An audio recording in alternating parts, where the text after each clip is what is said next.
Nous allons mesurer maintenant l'intensité du courant qui sort du générateur et qui rentre dans cette lampe. Donc le courant, il sort du générateur et rentre dans cette lampe, donc on va le mesurer à cet endroit. Donc pour le mesurer à cet endroit, il faut utiliser le multimètre en ampère-mètre. Pour l'utiliser en ampère-mètre, j'éteins d'abord mon générateur, je débranche le côté qui est vers le plus et je le branche sur la borne A. Je pars de la borne COM et je le branche à la lampe. Maintenant, je mesure le courant qui passe, qui sort du générateur.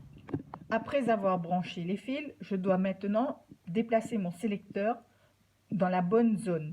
Alors ici, la zone pour mesurer l'intensité du courant est la zone DCA, direct courant ampère.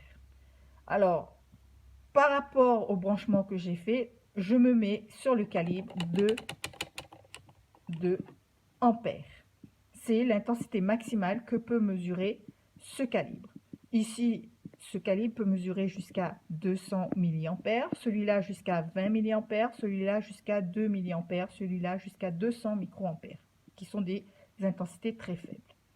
J'allume maintenant mon multimètre, j'allume le générateur, la valeur de l'intensité s'affiche, le point qui est ici signifie virgule, le 0 n'est pas noté, en fait on lit 0,106 ampères.